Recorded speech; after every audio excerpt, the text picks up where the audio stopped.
नमस्कार दोस्तों, स्वागत है आपका हमारे YouTube चैनल में। आज की इस वीडियो में हम जेठ मास की कथा अध्याय 12 का पाठ करेंगे।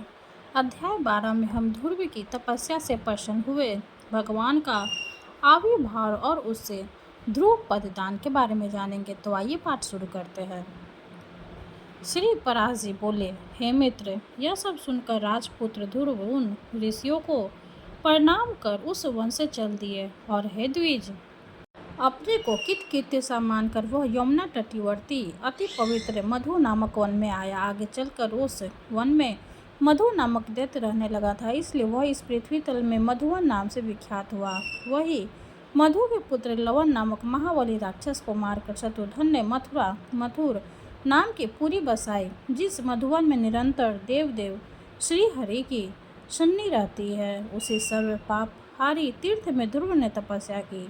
मरीचि आदि मुनीश्वर ने उसे जिस प्रकार उपदेश किया था, उसने उसी प्रकार अपने हृदय में विराजमान निखिल देवेश्वर श्री विष्णु भगवान का ध्यान करना आरंभ किया। इस प्रकार हे विप्र, अनिश्चित होकर ध्यान करते रहने से उसके हृदय में स्वर भूतांतयामी भगवान हरि सर्वतोभाव से प्रकट हुए।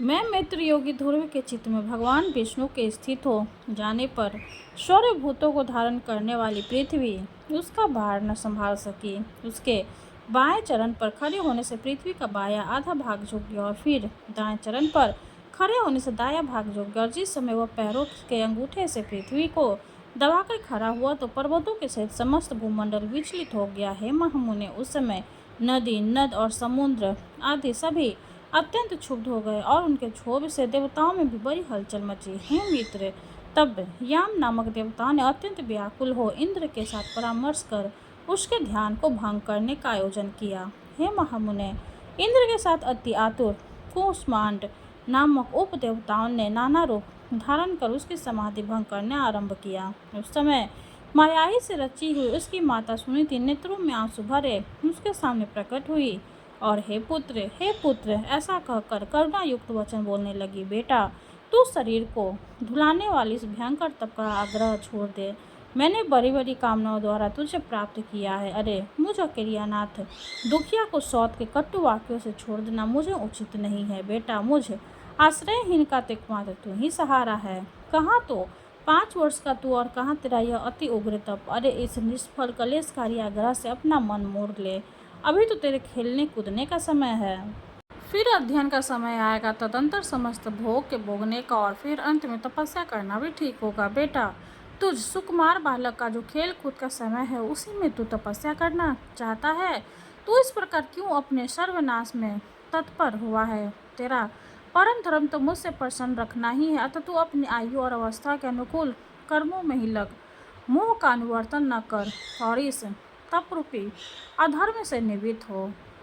बेटा, यदि आज तू इस तपस्या को न छोड़ेगा तो देख, तेरे सामने ही मैं अपने प्राण छोड़ दूंगी। श्री पराशर जी बोले, हे मित्र, भगवान विष्णु में चित्त स्थिर रहने के कारण ध्रुव ने उसे आंखों में आंसू भरकर इस प्रकार विलाप करती देख कर भी नहीं देखा। तब अरे बेटा, यहाँ से भाग देख, इस महा भयंकर वन में ये कैसे घोर राक्षस अस्त्र शस्त्र उठाए आ रहे हैं।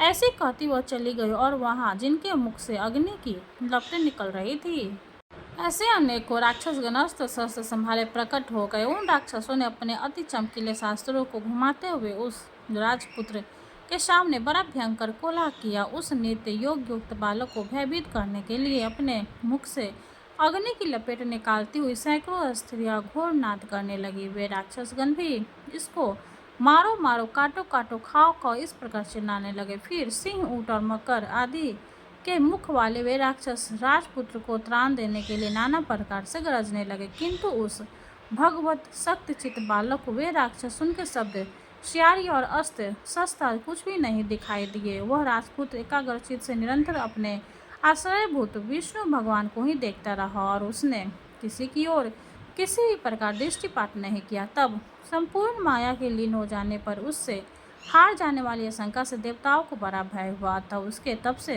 संतप हो वे सब आपस में मिलकर जगत के आदि कारण शरणागत वत्सल अनादि और अनंत श्री हरि की शरण में गए।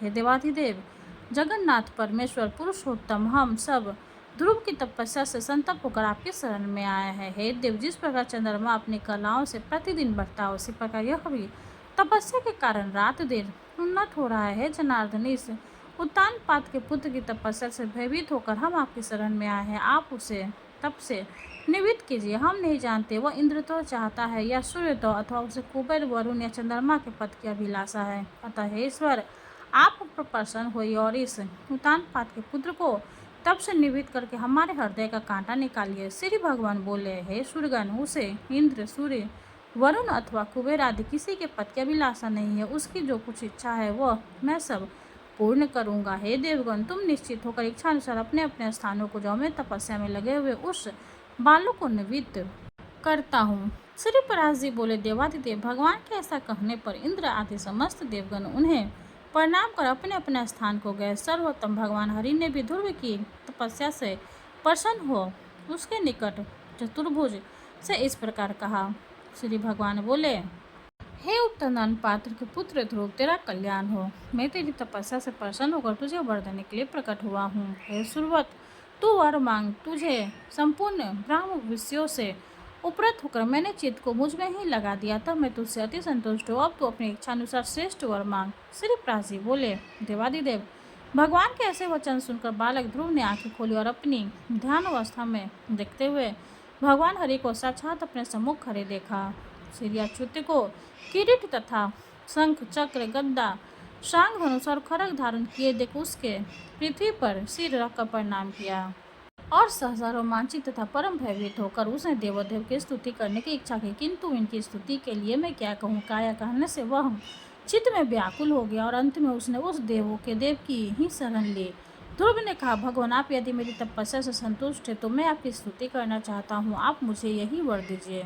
श्री पराशर जी बोले, हे द्विजवीर्य, तब जगतपति श्री गोविंद ने अपने सामने हाथ जोड़े खड़े हुए उस उत्तानपाद के पुत्र को अपने शब्द के अंत भाग से छू लिया। तब तो एक क्षण में ही वह राजकुमार प्रसन्न मुख से अति विनीत हो सब पुताष्ठितान श्री अच्युत की स्तुति करने लगा। ध्रुव बोले, पृथ्वी, जल, अग्नि, वायु, आकाश, मन, बुद्धि, अहंकार और मूल प्रकृति, ये सब जिनके रूप है वो भगवान को मैं नमस्कार करता हूँ। जो अति सूक्ष्म, सर्वव्यापक और प्रधान से भी परे है, वह पुरुष जिनका रूप है, उन गुण भोक्ता परम पुरुष को मैं नमस्कार करता हूँ। हे परमेश्वर, पृथ्वी आदि समस्त भूत, गंधादि, उनके गुण, बुद्धि आदि, अंतकरण, चतुष्ट है तथा प्रधान और पुरुष, जीव से भी परे, जो सनातन पुरुष से, उन आप निखिल ब्रह्मांड नायक से ब्रह्मभूत शुद्ध स्वरूप आत्मा की मैं शरण में हूँ। है सर्वात्म ने, हे योनियों के चिंतनीय, व्यापक और सर्वधनशील होने के कारण आपका जो ब्रह्म नामक स्वरूप है, उस विकार रहित रूप को मैं नमस्कार करता हूँ। हे प्रभु,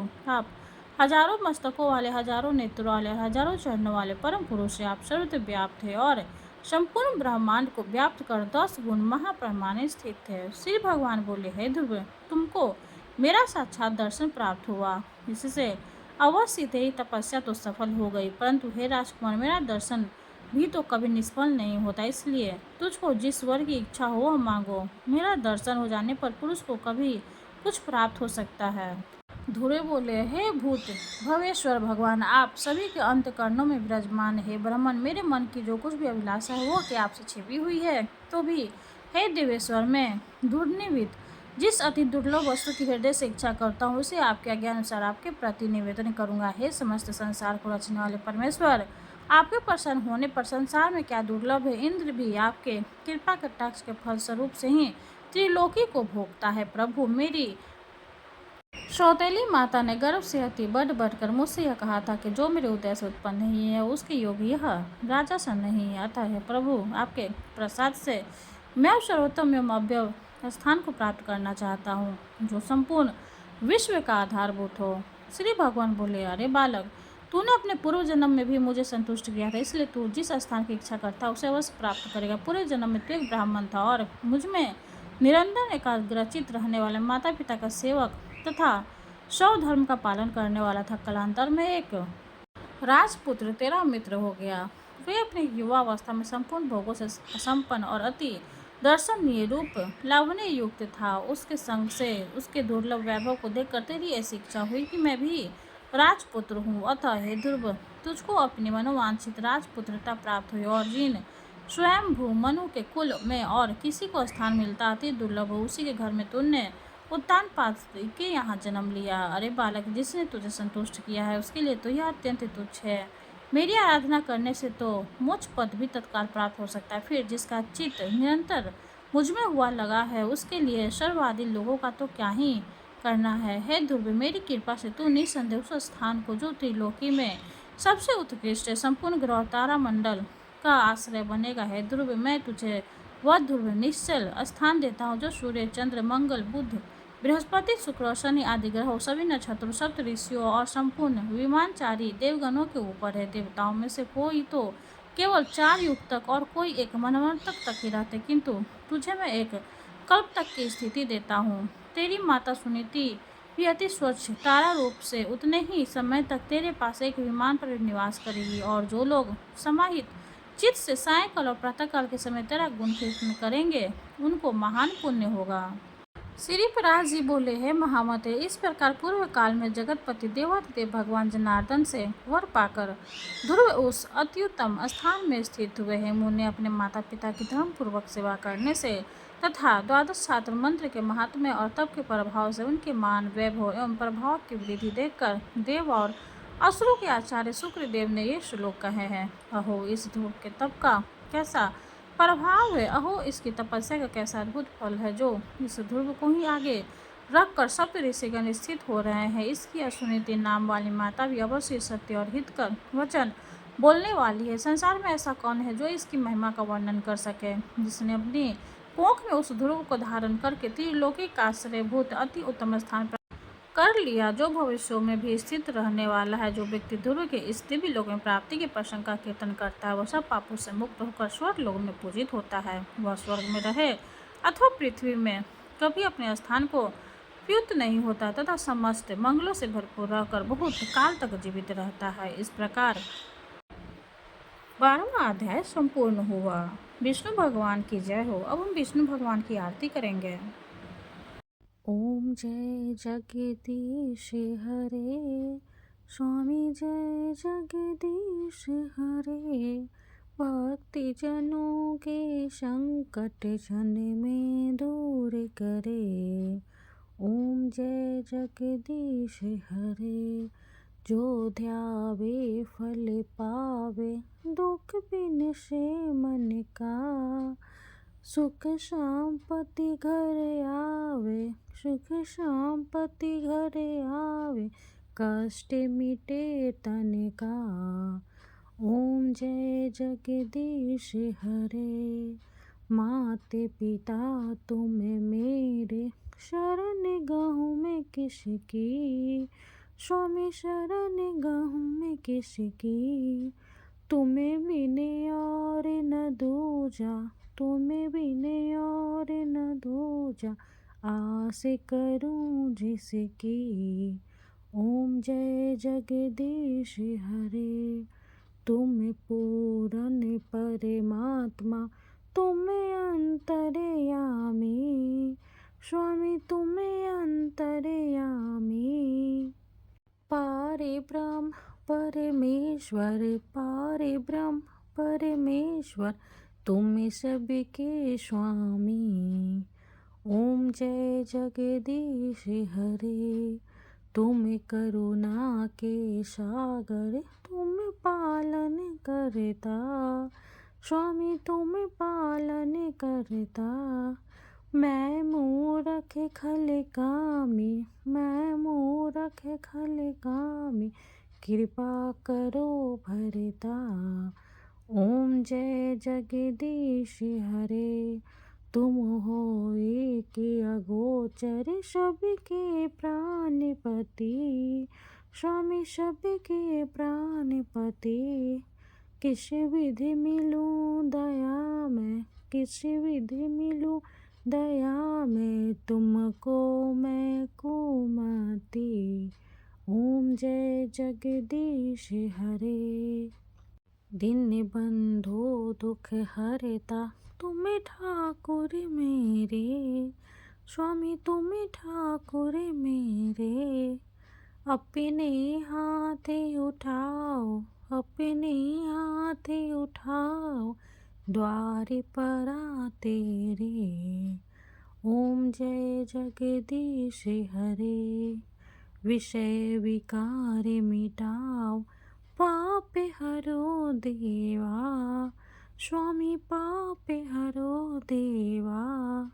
श्रद्धा भक्ति बढ़ाओ, श्रद्धा भक्ति बढ़ाओ, संतन की सेवा।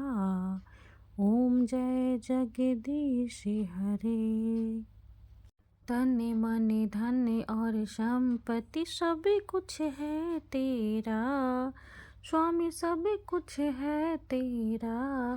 तेरा तुझको अर्पण, तेरा तुझको अर्पण, क्या लागे मेरा।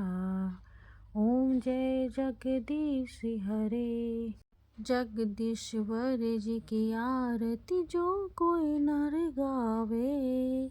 स्वामी जो कोई नर गावे। कहते शिवानंद स्वामी, भजते शिवानंद स्वामी, मन वांछित फल पावे। ओम जय जगदीश हरे। विष्णु भगवान की जय हो। वीडियो अगर अच्छी लगे तो लाइक कर दे, चैनल को सब्सक्राइब कर दे। धन्यवाद।